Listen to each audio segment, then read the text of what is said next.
ازيكم عاملين ايه؟ تيجوا نعمل مع بعض الكشري الحلو بس بطريقة جديدة شوية. هو بيتعمل برز بلبن. انا عملته النهاردة نوع منه برز بلبن ونوع بالبليلة.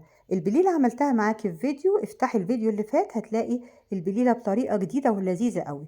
والرز بلبن طبعا عملناه مع بعض كذا مرة قبل كده.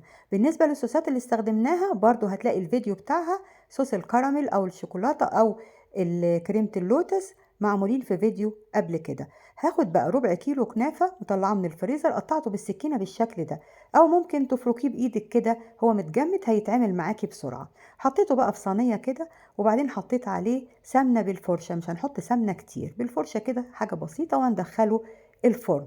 بعد ما تدخليه الفرن ب10 دقايق طلعيه قلبيه كده، قلبي الكنافة ودخليها تاني.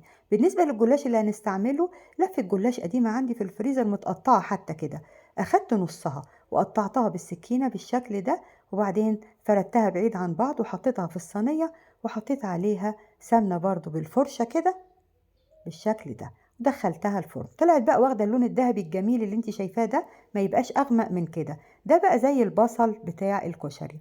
بالنسبة للكنافة طلعتها قلبتها ودخلتها تاني، اخدت اللون الذهبي الجميل اهو، حطيت لها معلقتين شربات وقلبتها بالشربات كويس.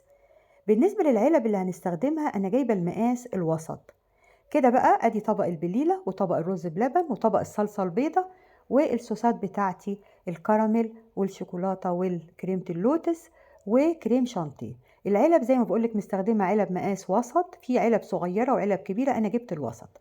حطيت الأول طبقة من الكنافة، وبعدين طبقة من البليلة، وبعدين طبقة من الجلاش المحمر، وبعدين طبقة بقى من المهلبية البيضة دي أو الصوص الأبيض، تفرديه بقى كده. والصوص الأبيض ده عبارة عن معلقة دقيق مع معلقة سمنة زي البشاميل بالظبط، وبعدين هتحط لهم كوباية لبن ومعلقة سكر وفانيليا.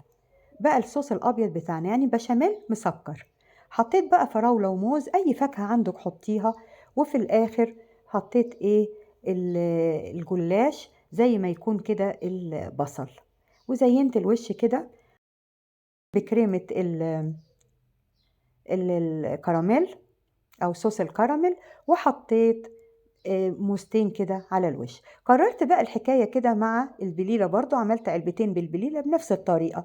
هتحطي كنافة، بعدين بليلة، وبعدين الصوص الأبيض، بعدين زينت بقى هنا بسكوت لوتس مكسراه كده، مش مطحون، متكسر، وبعدين كريمة اللوتس. وده بسكوت اللوتس اللي استخدمته بديل للبسكوت الأصلي، حلو جدا طعمه جميل، وانا عاملة بيه الكريمة بتاعت اللوتس نفسها.